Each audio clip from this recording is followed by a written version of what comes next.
Order! Order! You are an incorrigible delinquent at times. Behave yourself, man!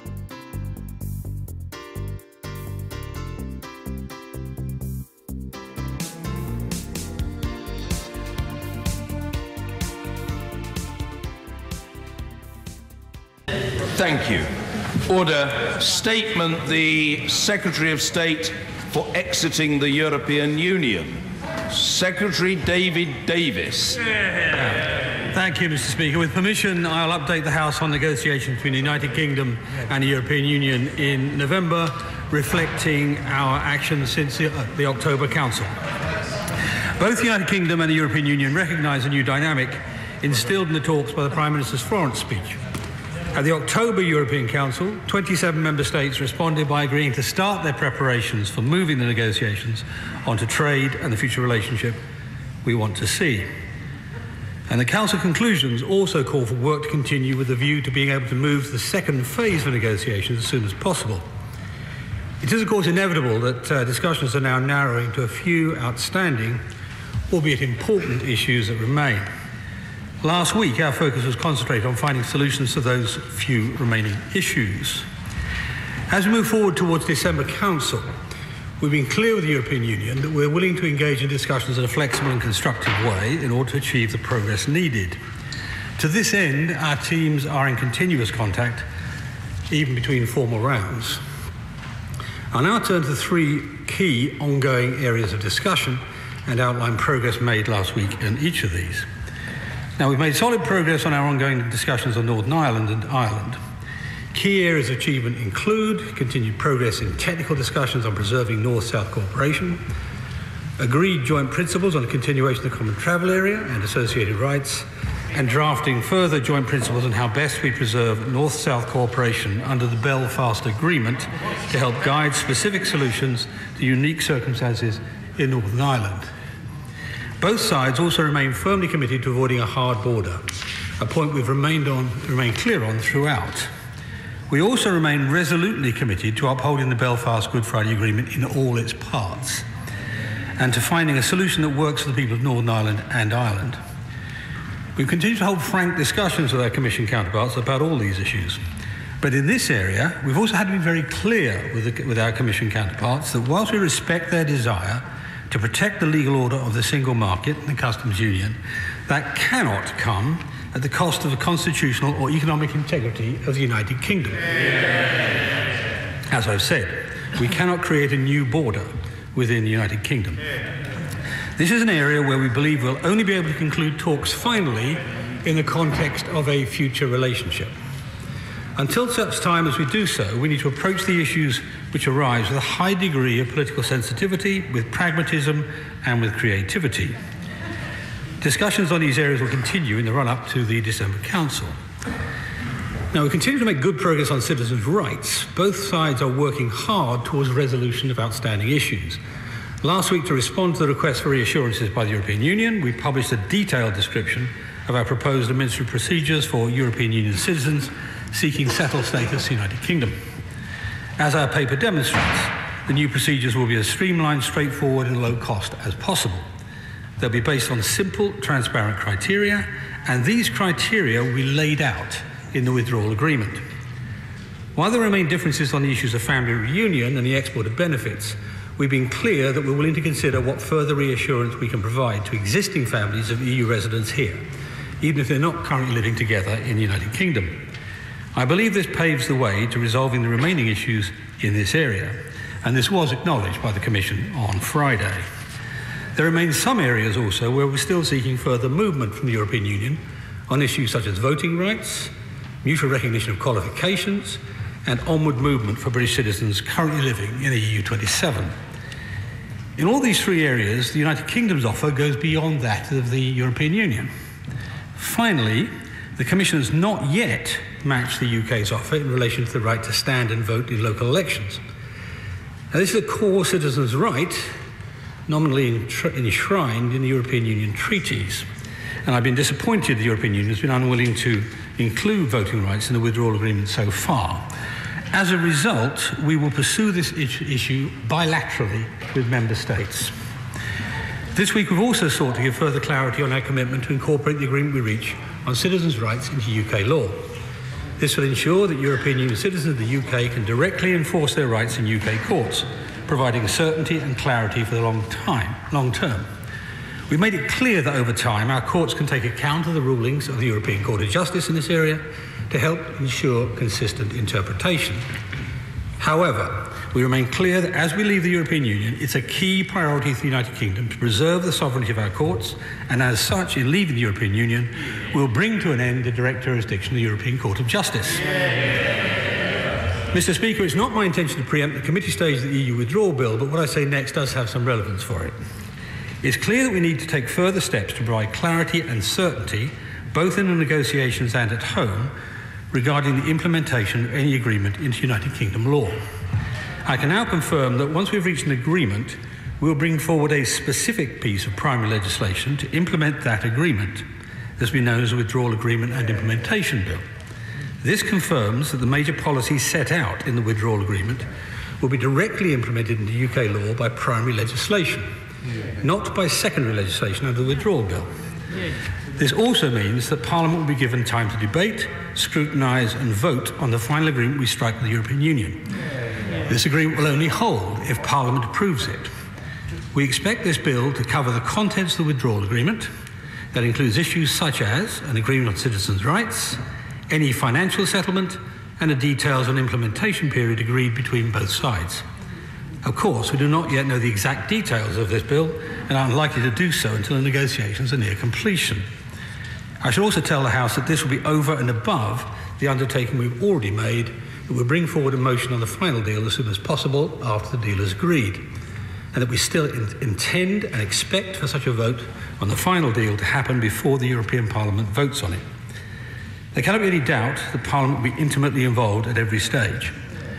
Finally, on the financial settlement, well, I see laughter from the benches opposite. Actually, this has been called for by members on all sides of this House.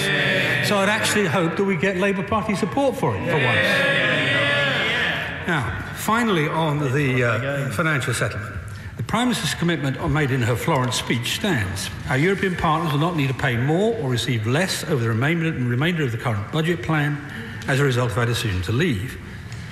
The UK will honour its commitments we've made during the period of our membership, and this week we made substantial technical progress on the issues which underpin those commitments. So there's been a low-key but important technical set of negotiations, falling as it does between two European councils. This is now about pinpointing further technical discussions that need to take place and moving forward into the political discussions and political decisions. We must now also look ahead to moving our discussions onto our future relationship. For this to happen, both parties need to build confidence in both the process and indeed the shared outcome. The United Kingdom will continue to engage and negotiate constructively as we have done since the start. But we need to see flexibility, imagination and willingness to make progress on both sides if these negotiations are to succeed and we are able to realise our new partnership. I commend this statement to the House, Mr. Speaker. Sir Keir Starmer.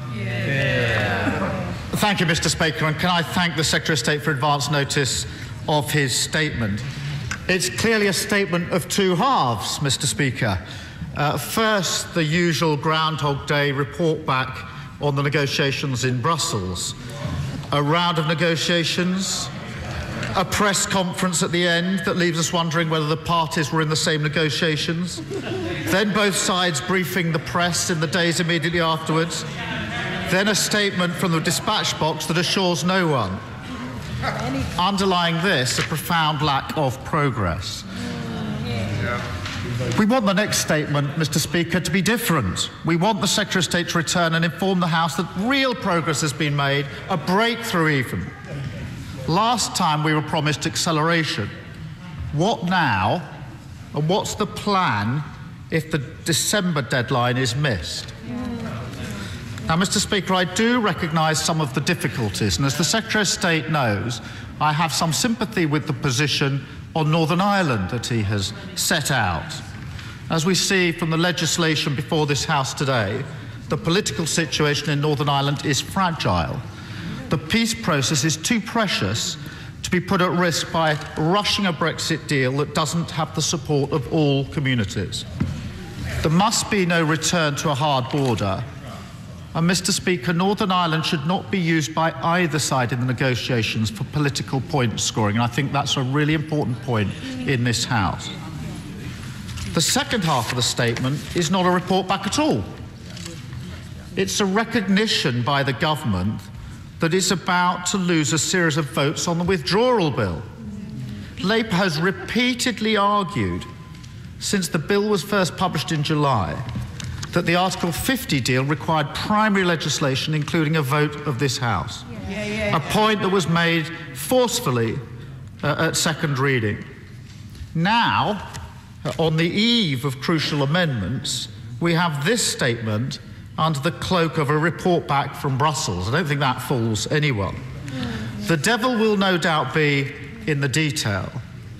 But can the Secretary of State now confirm the government accepts Labour's argument that Clause 9 should now be struck from the withdrawal bill altogether? And then there's the question of transitional arrangements. Mr. Speaker, it's blindingly obvious to anybody following these negotiations that a final deal with the EU, including a trade agreement, will not be completed by March 2019, and that transitional agreements on the same terms as now are in the public interest. That's what businesses want, it's what communities want, it's what Labour's been calling for many, many months. So can the Secretary of State confirm, on the back of the statement he's just made, that the government will not stand in the way of sensible transitional arrangements on the same basic terms as we have now with the EU? Can the Secretary of State also confirm the government will not now be pushing amendments inconsistent with transitional arrangements? And can the Secretary of State confirm to this House that this House will get a vote in the event that there is no deal? Mr. Speaker, these questions have been pressing for months.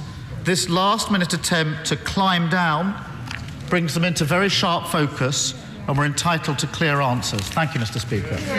Secretary of State. Thank you, Mr. Speaker. Yet more carping opposite from the right honourable gentleman. He complains the negotiations aren't making as much progress as he'd like.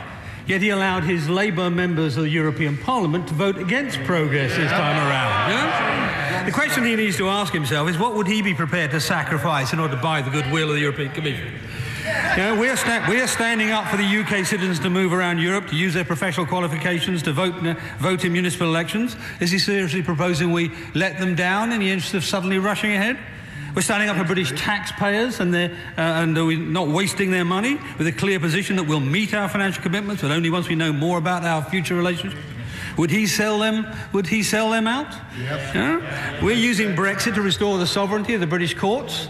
Would he let that go too? Yes, he would, because he'd give the European Court of Justice the right to dictate our laws in perpetuity.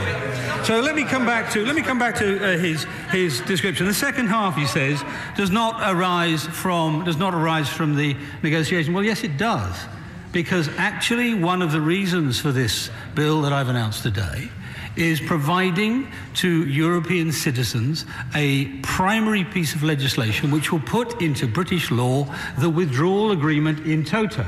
So it's as near as we can come to direct effect. It comes directly out of the negotiation today, and I hope next time I come to report this House we'll get a little bit more support from the Labour Party. Mr. Kenneth Clark.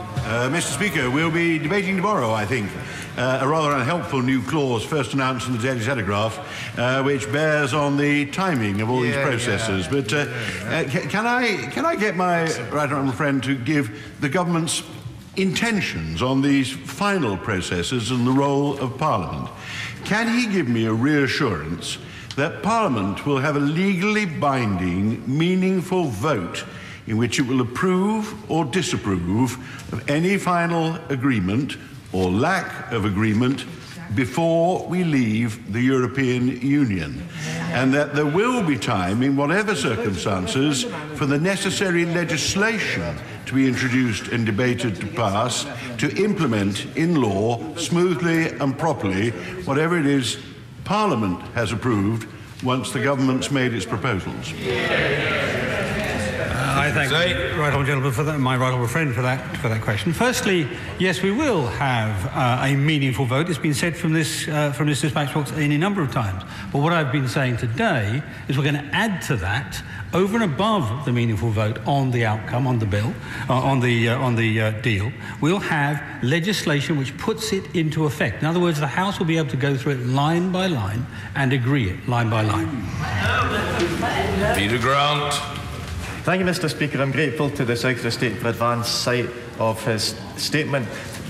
Turning first of all to Northern Ireland, does the Secretary of State not appreciate, it's becoming increasingly clear, the only sensible solution in Northern Ireland is for Northern Ireland to remain in the customs union? And if that means that the rest of us remain in the customs union as well, then that must be what we do. Because he's already said there cannot be a border between the two parts of Ireland, there cannot be a border between Northern Ireland and mainland UK, nor can there be a border between the Republic of Ireland and the European Union. So there cannot be a customs border anywhere between the UK and the European mainland without breaching important international treaties. On citizens' rights, I welcome the Secretary of State's update on progress, but it does not accept that we're now well past the time when our constituents are entitled to absolute legal guarantees that progress reports are not enough. The people are still leaving our businesses, our health service, our social care services because they don't have confidence that there will be a deal in time for them to make their future here. Can I turn next to the update we've had on the financial settlement? Would it be cynical to suggest that this will become a lot simpler when the Chancellor has got his budget out of the way? Can the Secretary of State tell us what discussions he's had with the Chancellor about what might need to be in the budget next week in order to pave the way for a financial settlement in the weeks to come? Or is it the case that the reason there will be no financial settlement in the budget is because the government know they could not get the budget past their own backbenchers if there's an admission of any contribution to the European Union included in that? And finally, coming to the announcement of a new piece of legislation, the Withdrawal Agreement Bill. First of all, can I give credit where it's due? The Secretary of State has done the right thing by announcing this to the House. Some of his Cabinet colleagues could well learn from that example. Can he give us more clarity as to what that bill will be about? I know he can't give us a detail, but when can we expect it to be published? Will it still simply be a question of take it or leave it? Their deal or no deal? Will the House be given the opportunity to amend that bill, as the House must have the opportunity to amend any bill, and therefore will the House have the opportunity to attempt to amend the agreement? And given that the Prime Minister is now only 8 disgruntled Conservatives away from facing a vote of no confidence, why should anyone else have confidence in this government to extricate us from the mess they've created when they're rapidly losing the confidence of their own backbenchers? Secretary of State. I thank the honourable gentleman for his questions. Firstly, on the question of Northern Ireland, what I've said in terms, which is what I said here, is that there will be no internal border within the United Kingdom. That is an absolute fundamental, because apart from anything else, the Good Friday Agreement, the Belfast Agreement, requires us to run the government, or the government of Northern Ireland, to operate on behalf of all communities, and at least one community in Northern Ireland would not accept a border in the Irish Sea. As for the border between Northern Ireland and Ireland, everybody's accepted there must be no return to a hard border. Now, some of that is dealt with by the continuation of the common travel area, which has been around since 1923. So in that respect, that's not new.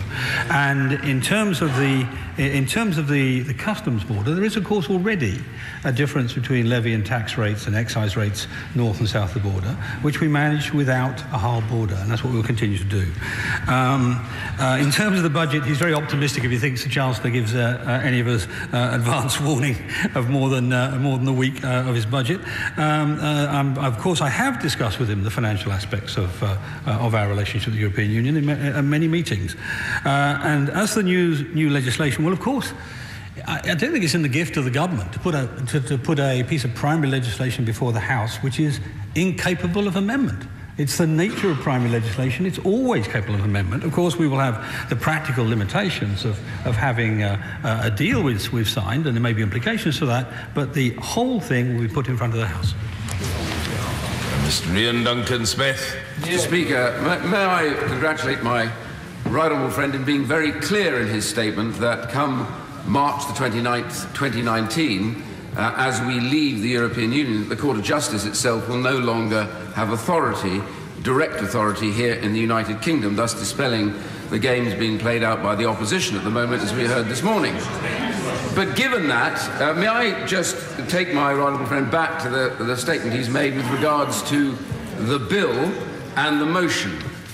And as I understand it, if we had a motion that was voted on but was not passed, then that would negate the idea of a bill that would then could be amended. And if there was a bill and it was amended, as we were always told through the negotiations with Maastricht and beyond, you cannot accept an amendment at the end of the day because the agreement has already been made, and thus you would be altering the agreement.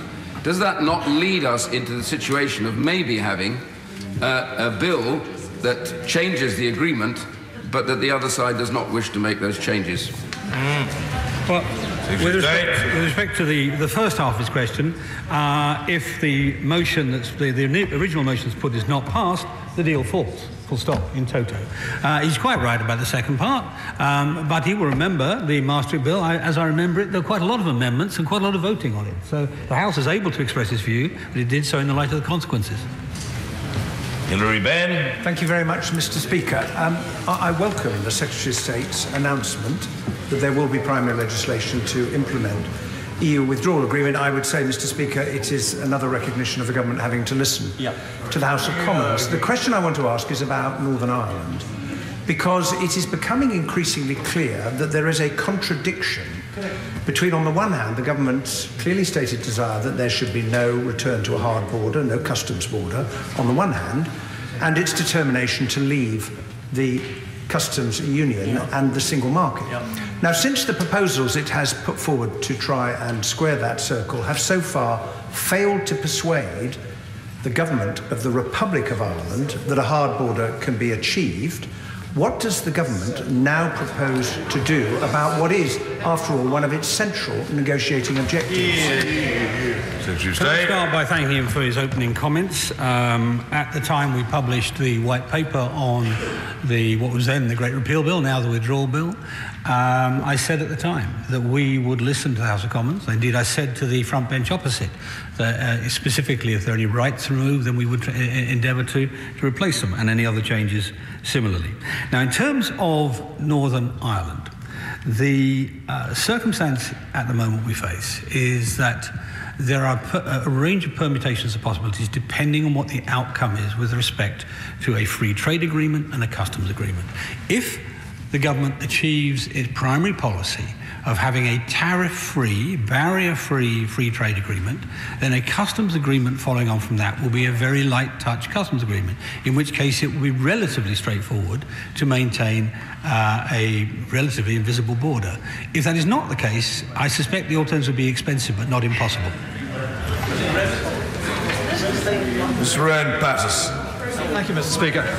If the House of Commons votes down the new withdrawal bill, will the consequence be that we will still leave on the 29th of March 2019, but without an agreement?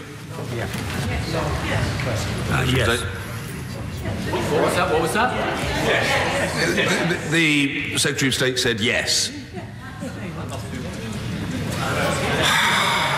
Kate Hoey. Mr. Speaker, can I welcome the Secretary of State's very firm rebuttal of the ridiculous idea that Northern Ireland would be taken out of the rest of the United Kingdom and stay in a customs union single. Can I also say that, does he recognise also that the Northern Ireland Affairs Committee met recently with the head of customs in Switzerland, of course, who are not in the EU, and the one thing that he said over and over again, there is nothing that this cannot make this work if there is full cooperation between all sides. And isn't that what this is really about? The Republic of Ireland wants to have no customs union, no EU, no border, hard border. This can happen. The Honourable Lady Member for Vauxhall is exactly right. This is true across the board. Whether you're talking about a free trade agreement, which we're told, it's impossible in a time, the past Commissioner for Trade for the European Union, Karel de Gucht, said, no, it's not, if the political will is there. And the same is true in this case. If the political will is there, this can be done. And I am quite sure that the political will is there, north and south of that border. Saw them cash.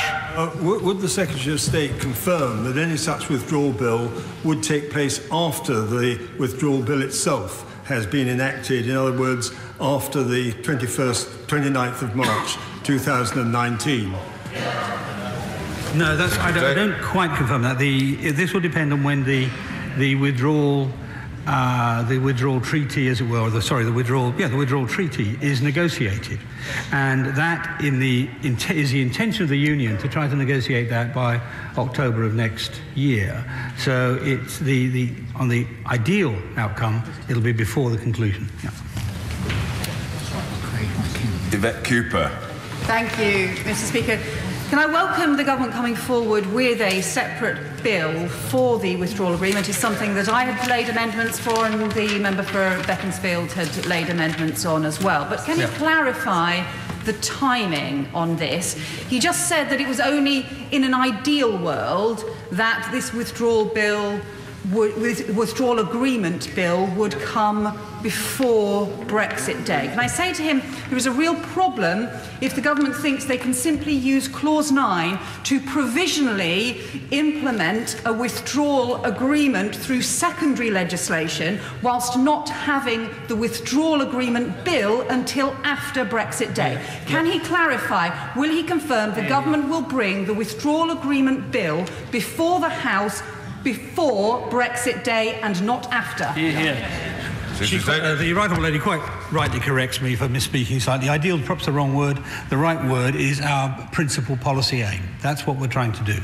But what I can't guarantee is if the Union doesn't come to a conclusion in negotiations, we can't actually bring the withdrawal bill in front of the House before we have a withdrawal agreement. That's the sequence I'm pointing to.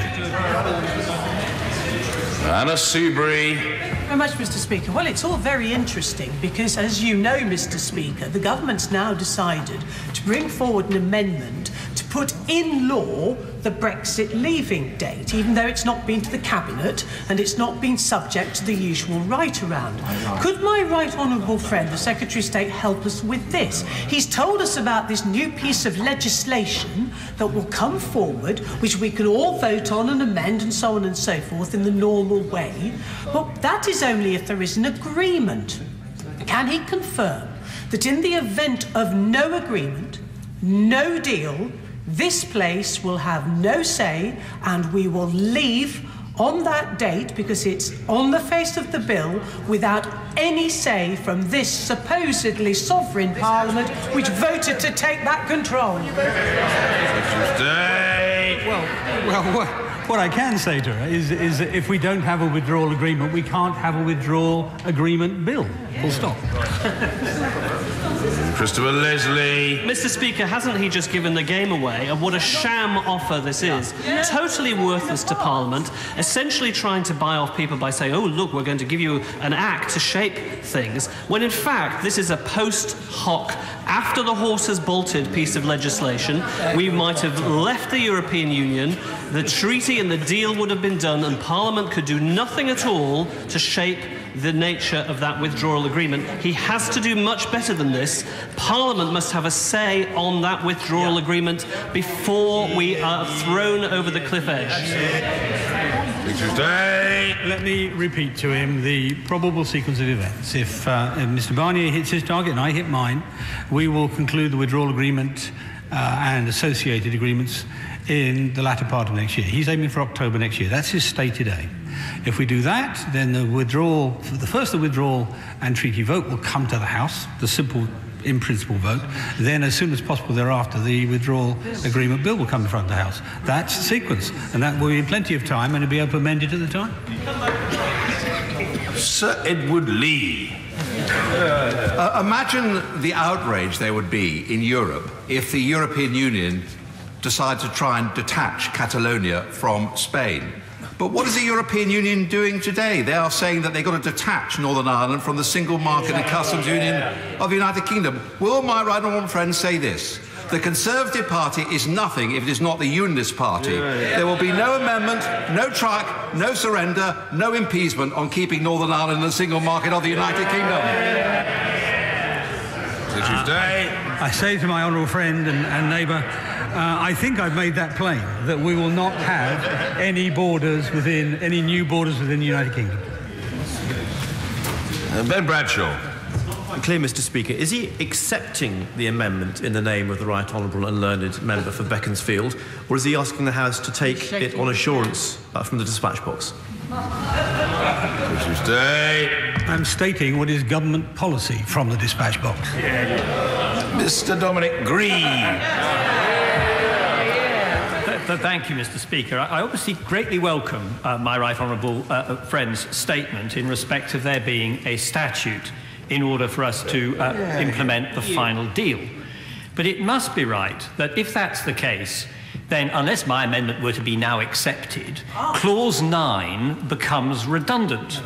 And I don't see how it's acceptable that we should implement Brexit by means of Clause 9 to have a statute after the date of our departure.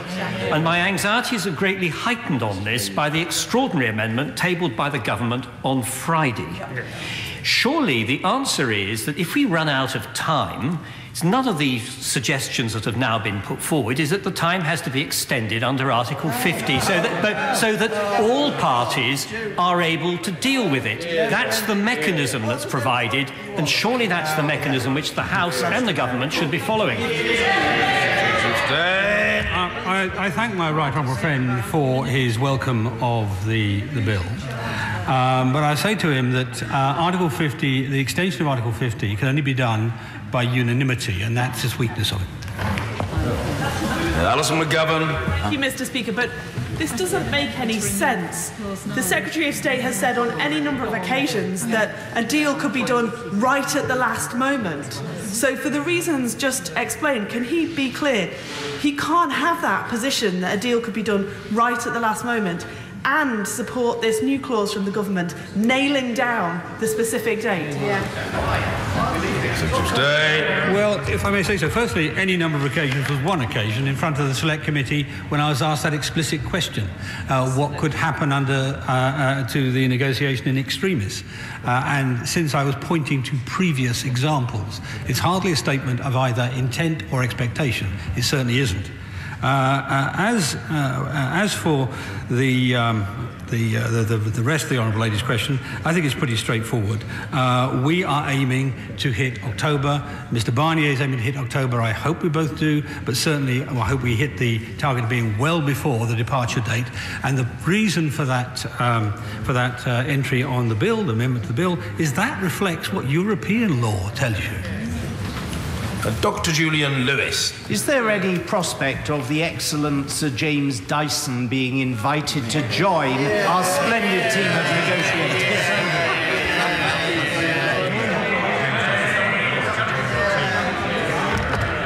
To join what? Well, I have spoken to Sir James Dyson. I don't necessarily agree with his, how can I say, his tactical advice. But I have to say, he is a brilliant exponent of what a great success this country can be when its engineers get stuck into the job. Vera Hobhouse. Thank you, Mr. Speaker. Can the Secretary of State clarify what the government thinking is around an adjudication court, as mentioned this morning on Radio 4 by the honourable member of Chingford and Woodford Green? Adjudication. He doesn't. Well, I'm afraid I didn't hear. I'm sure it was a brilliant exposition, but I didn't hear it. But he's got the confirmation from the right honourable gentleman wittering from a secretary position that it was very good, and he said it not once but twice. That should satisfy the Secretary of State, I feel sure. Mr. Bernard Jenkin. Speaker, could I invite my right honourable friend to just remind this House that 498 honourable and right honourable members voted for the withdrawal bill. And they, in the full knowledge that 2 years after notification had been served, we would be leaving the European Union. And isn't it a little disappointing that they seem to be backtracking on their commitment to honour their promises to the British people? My honourable friend makes his point clearly. The simple fact is everybody has known March 2019 is departure date ever since the Article 50 bill was passed. Pat McFadden. Mr. Speaker, I welcome the Secretary of State's retreat today in the face of impending votes on the withdrawal bill. But why is he intent on holding a gun to this House's head by presenting us with a choice only between the deal he negotiates and no deal at all? That's right. Surely a meaningful vote and meaningful legislation would give this House the possibility of asking the government to go back and amend the deal, including, if necessary, as the honourable member for Beaconsfield has said, extending the timetable if that's what's required. No, nobody's holding a gun to the House's head, but what I will say to the honourable gentleman is that the decision being put before the House was put there by 17.5 million voters. Sir Oliver Letwin. Thank you, Mr. Speaker. Can my right honourable friend reassure those of us who increasingly believe that the strongest chance of ever achieving a deal is to be able to demonstrate to our EU counterparts that we are capable of managing exit without a deal, that he will shortly publish a comprehensive and convincing account of how this country will manage affairs in the absence of any deal whatsoever? What I've said to the House many times over is that what my right honourable friend alludes to is not the primary policy of this government. The policy of the government is to obtain a free trade deal. But he is quite right. In the event that such a thing did not happen, then we would be able to make a good future for Britain without that. It's not the best future, though. It's not the best choice in front of us. Joanna Cherry. Thank you, Mr. Speaker. In Brussels last week, senior EU officials were very clear with members of the Select Committee that a transitional deal under Article 50 means remaining in the single market, remaining in the customs union and remaining subject to the jurisdiction of the Court of Justice. Isn't it about time the Secretary of State explained that to his backbenchers so that members such as the Right Honourable Member for Chingford and Wood Green can avoid embarrassing themselves in legal matters on the radio? And will he also clarify that parts of the bill, such as Clause 6, will have to go if there's to be a transitional deal? What I'll say to the Honourable Lady is she makes the mistake that many, I'm afraid, metropolitan media commentators make, which is to assume that everything they're told in Brussels is the whole truth and nothing but the truth. Sir Desmond Swain. If he were trying to sell me a car, and I assured him that I was determined not to leave the showroom without buying one, does he imagine that that would strengthen my negotiating hand? He's quite right. It's a foolish proposition, but only enjoyed on the other side of the House. Mr. Stephen Kinnock. Thank you, Mr. Speaker. I'm sure the Secretary of State will wish to join me in congratulating his friends, the Foreign Secretary and the Secretary of State for DEFRA, for the rekindling of their bromance. But I wonder if they understand that the European Parliament has stated clearly that a transition deal can only happen on the basis of existing European Union regulatory, budgetary, supervisory, judiciary, enforcement instruments and structures. Does he believe that those on his benches understand that that will be the basis of the transitional arrangements? Firstly, let me say to him, a milder version of what I said to our Scottish Nationalist colleague, that it shouldn't take just what the European Parliament says as the end of the exercise. But of course he's right in one respect, and that is a transition arrangement will look very close, very like what we have now, but it will not be membership, and it will allow us freedoms we don't have now, and that's critical to remember as well. Mr. Philip Davis. Speaker, we've always known that the EU is desperate for the UK's money, but it's now become so strapped for cash, it seems, it's now resorted to the sort of diplomacy version of aggressive begging, it seems, over the last few days. So will my right honourable friend assure the House that the government will not be intimidated by the threats and blackmail of the European negotiating team? Because the government will not be forgiven in a time of austerity if it pays more than is legally due for leaving the EU. And would he agree with me on that basis that you don't need to pay £10 billion a year net for a £90 billion trade deficit. You can have one of those for nothing. On his last point, it's a point I made to one of the member states only last week. Tom Brake. Speaker, when I met residents in Falk Hill in South Armagh recently, who were very badly affected during the Troubles, they had no solution to the question of the Northern Ireland border, and nor has anyone else that I have met since. Can the Secretary of State set out how it is possible for us to leave the customs union and for there still to be a frictionless, no-touch, no-control border between Ireland and Northern Ireland?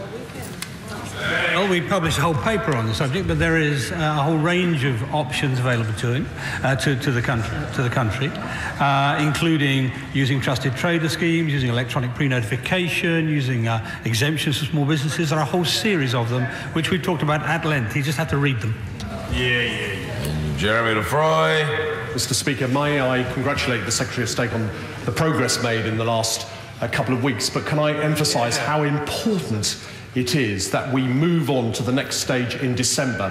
Businesses are absolutely, really concerned that we have that moving on within the next 2 or 3 weeks. Could he reassure us on that? Yes, of course, that's what we're aiming to do. One of the points that's become very, very clear in the negotiation is some of the matters like the border between Ireland and Northern Ireland are soluble once we get on to the next stage, but really can't be advanced as we stand now. So for many reasons, both economic and political, we want to make that advance as soon as possible. Stephen Timms. Thank you, Mr. Speaker. Can I ask the Secretary of State about the arrangements during the 2-year or so implementation period after March 2019, when, of course, the Prime Minister has already told us the writ of the European Court of Justice will continue to run? He told the Select Committee he hoped, subject to a positive Council conclusion in December, the arrangements for the implementation period will be agreed by March 2018. Michel Barnier said the same to the Select Committee last week. Doesn't that put a huge pressure on everybody involved to achieve this successful outcome to the December Council? Well, I hope so, when he says everybody involved. And indeed, one of the major successes of the October Council was the fact that they told the Commission teams, so-called Task Force 50, to prepare for that, because it's a moderately complex policy that has to be put in place. There are a number of mildly contentious areas of it, and therefore they need to be ready for it. They're underway on that, and if we get the decision in December, then we will deliver, I hope, on what I said to the Select Committee. Mr. Crispin Blunt. Mr. Speaker, did my right honourable friend understand, as I did, the opposition spokesman expressing sympathy for the government's position on the Irish border question, identifying the fact that the success of the Irish Republic in getting the 27 members of the European Union to line up with their position on the customs union has now placed these talks in an impossible position, which, if it's not resolved over the next 2 weeks, may very well see them not going forward, and therefore the need for us to prepare, as my right honourable friend, for Dorset West made clear. Well, I think, to be fair to the Labour spokesman, he was agreeing with the position that the government laid out, and also agreeing that it's an incredibly sensitive issue. So I think he's being very responsible in that respect. So, but of course, my honourable friend is right in one respect, and that is that if we do not deal with this in a way which delivers a free trade, well, starts early, delivers a free trade area, delivers a customs agreement, it would be much more difficult to resolve the border issue. We still will, but it'd be much more expensive, much more difficult, politically more problematic. But nevertheless, the best way to do it is with fast progress in the next few weeks. Chris Bryant. Tens of thousands of businesses in this country, including supermarkets and importers and exporters who work across the whole of the European Union, rely on their ability under EU law to have one certificate of insurance for their lorries, so a lorry can go from Aberystwyth to Krakow or wherever else in the European Union now. They will be securing new insurance certificates soon, which will last for a further year. In other words, by the end of March, they have to know what the situation is going to be for them to be able to take out certificates of insurance for after Brexit, as the Secretary suggests. When will they have that certainty? Is that very clearly why we're trying to get the implementation period agreed by March? Mr. Kevin Foster. Thank you, Mr. Speaker. I welcome the Secretary of State's statement, in particular the fact that there will be a bill in this House. Would he confirm, though, that if this will be based on a treaty that we have signed with 27 other countries, and that whilst we could amend it here, the reality is we cannot force 27 other countries to offer something they're not prepared to offer? Of course, it'd be quite difficult to do that, but what this does is, like any treaty, when it's carried into British law, the ability of the House can amend it, but the House has got to take into account the consequences of so doing. Angus Brendan McNeill. Thank you, Mr. Speaker. The Secretary of State said here today that Brexit cannot come at the constitutional or economic integrity of the United Kingdom. Well, we know already that Brexit is indeed costing the economic integrity of the United Kingdom. Yeah. But it does now seem the de facto policy of the United Kingdom government is to partition Ireland, as they cannot leave the single market and especially the customs union without that position. So does he have any idea when the EU 27 might agree to the 2-year extension period begged for by the Prime Minister in Florence to delay that position happening, because perversely it may strengthen his pleading for 2 more years to frame the argument like that? Well, firstly, it's a very strange harm to the integrity of the United Kingdom when we have the highest employment we've ever had in our history and the lowest unemployment in my adult lifetime. As for the question of the transition period, that is not for negotiation. That is to allow both countries, governments, our government, EU governments, but most importantly, companies, to be able to accommodate to changes in the knowledge of what the deal is.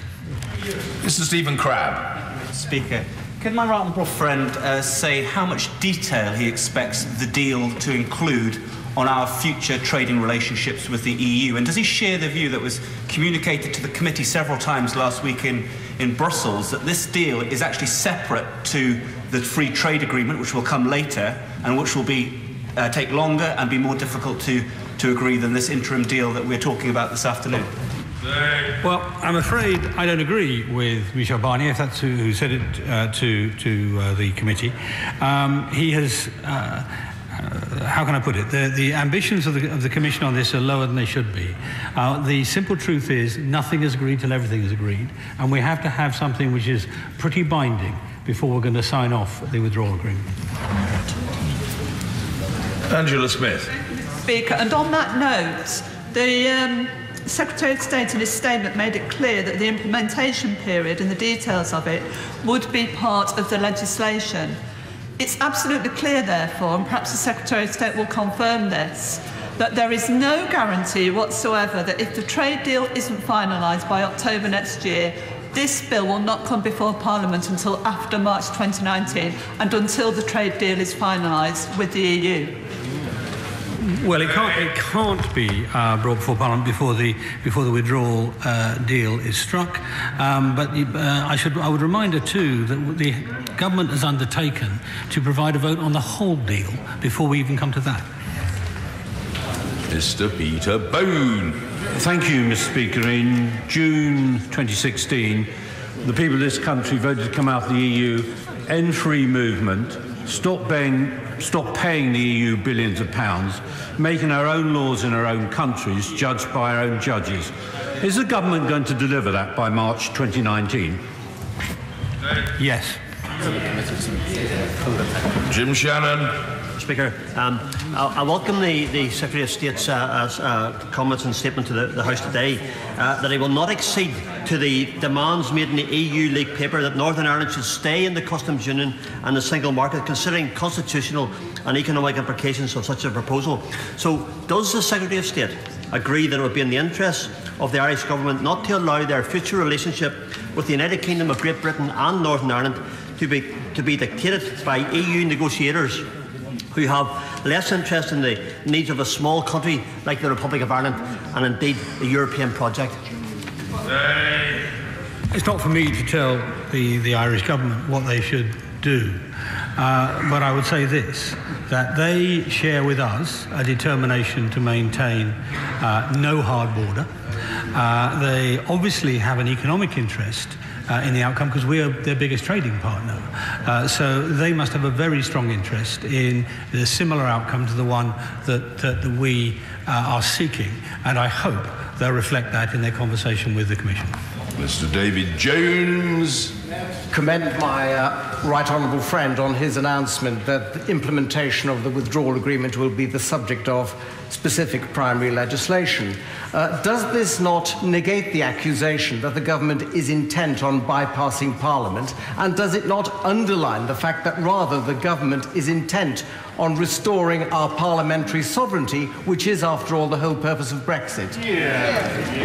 Exactly right. To my count, including bills already passed and bills in prospect, we're now looking at 10 pieces of primary legislation that Parliament can vote on, amend and comment on, of course, as a result of Brexit and in delivering Brexit. Mike Gapes. Speaker, the Secretary of State says that any agreement will only hold if Parliament approves it. But he's also said that we won't have any opportunity to vote if we have no agreement. And that means, doesn't it, that all this talk about taking back control and giving our Parliament more powers is absolutely untrue.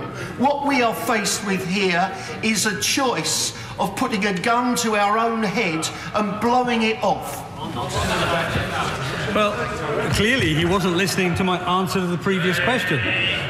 In order to deliver Brexit, we are going to, this House is going to deal with at least 10 pieces of primary legislation. That is hardly denying Parliament a say in events. Antoinette Sandbach. Thank you, Mr. Speaker. Would the Secretary of State clarify that if the agreement only happens on the very last day in March, could he explain how, if the bill which is intended to ensure a meaningful vote only comes forward after that date, the vote is in any sense meaningful?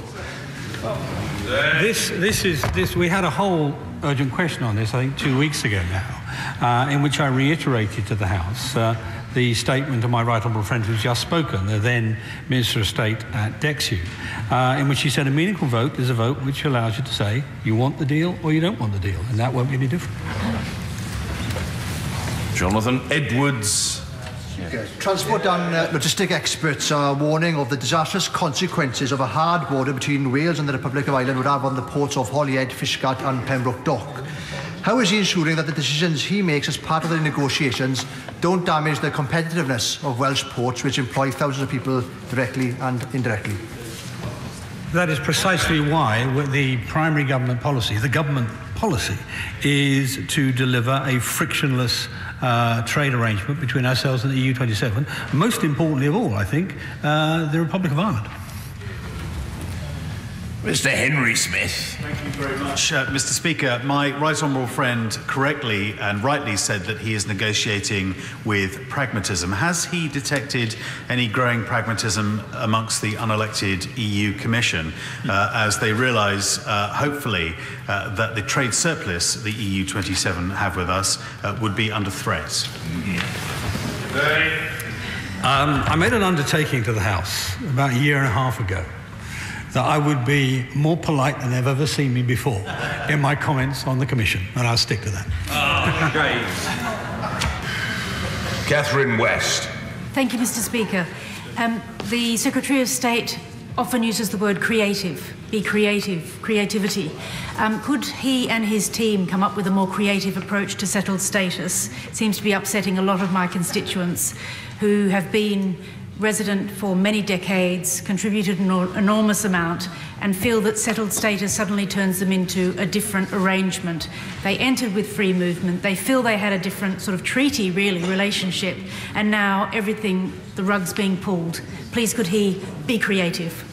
We have been quite creative so far. I mean, those who've been here a long time, many of them are permanent residents already. So one of the things that the Italian government persuaded me was worth doing was ensuring that their transition to the new permanent residents was completely frictionless. It was just a provision of a photograph and a criminality check, no more than that. For those who are still making the application, or will still be making the application, we've given them a 2-year grace period beyond the end of our departure, and we've published a report last week which is designed to show it will be simple, straightforward and very cheap.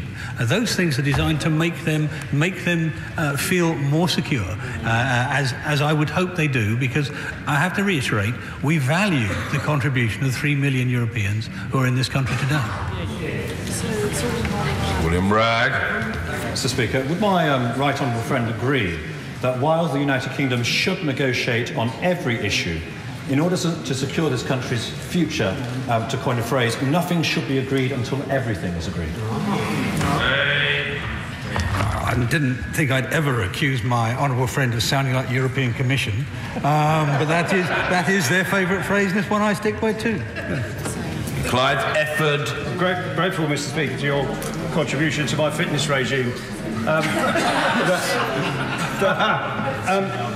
Can the Secretary of State just explain, if this House amends this primary legislation that he's going to bring before us in the Withdrawal and Agreement Implementation Bill, in relation to the agreement, how will he convey that to the European Union if we've retained sovereignty? Yes. I'm not going to comment on his fitness regime. It's too far away for me to tell. But if the House does that, then that will be taken, I guess, by the government as an instruction to go back and speak to them. Whether that will deliver any outcome, I don't know. Michael Tomlinson. I warmly welcome the Secretary of State's statement, and in particular his confirmation from the dispatch box that there'll be a separate piece of legislation, the Agreement and Implementation Bill. Does he agree with me two things? Firstly, that this means any amendment in the committee stage starting tomorrow to that effect will be unnecessary, and secondly, that this will ensure that there will be both a meaningful vote, but one that doesn't undermine our negotiation? On the latter point, yes, he's right. On the former point, there may well be some minor consequential changes, but not major ones, I would think. Simon Clarke. Thank you, Speaker. Regarding the financial settlement, which will eventually need to be worked out, does my right honourable friend agree with me that whilst the British public would look favourably upon a settlement in the context of a comprehensive and ambitious free trade deal, there would be genuine reluctance to make such a payment in the event that we've been left with nothing by the EU? I feel tempted to employ my honourable friend as a negotiator, because that's exactly what I've been saying to the Europeans for some time. Suella Fernandez. I welcome my right honourable friend's announcement that there will be a bill on the withdrawal agreement and implementation which will enable vital parliamentary scrutiny.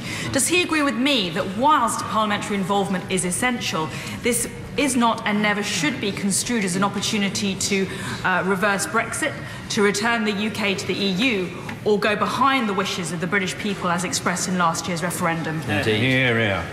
Your friend is entirely right. It's a meaningful vote, but not meaningful in the sense that some believe meaningful, which is that you can reverse the whole decision. That's not available to us. Craig McKinley. I too met Monsieur Barnier in Brussels last week, and I'm sorry if I left him for the Secretary of State in anything like a bad mood. But whilst I perceive my right honourable friend's approach to be fair, reasonable and giving ground where necessary, it is feeling a little bit like a one-way street. Does my right honourable friend share my view that their unreasonable intransigence is becoming wearing on him as it is for the British electorate? I'm paid to put up with being worn down occasionally, but no, I won't. I wouldn't say that. My relationships with Mr. Barnier have been nothing other than cordial. Of course, this is a tough negotiation, and it may well get tougher yet. Robert Jenrick.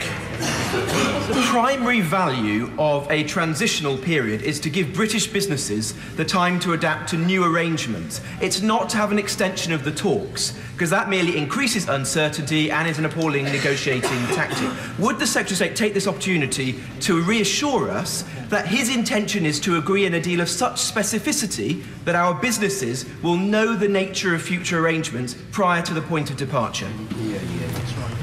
My honourable friend goes right to the point. There are three reasons for the transition. One is for the British government to be able to accommodate. One is for foreign governments to accommodate. But as he said, the most important is to allow British businesses to accommodate in the knowledge of what they're accommodating to. Richard Graham. Speaker, every individual and organisation the Select Committee saw in Brussels and Paris last week stressed that their absolute priority is people and citizens' rights.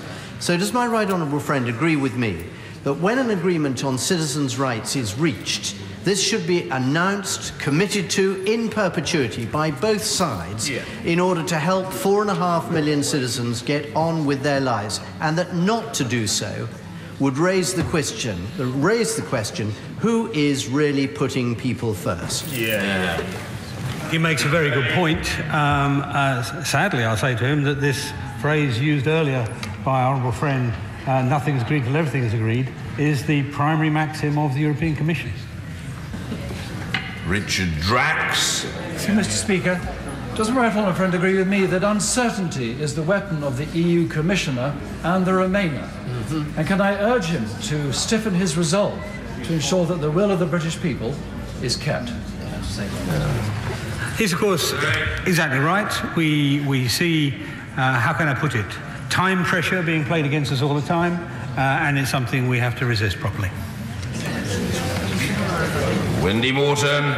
Mr. Speaker, I'm grateful to the Secretary of State for his statement today, and in particular the way he continues to update the House as we move towards delivering the will of the British people on June the 23rd. With regard to trade, which is really, really important, would he agree that both sides have got a huge amount to gain from free trade with the absolute minimum of friction?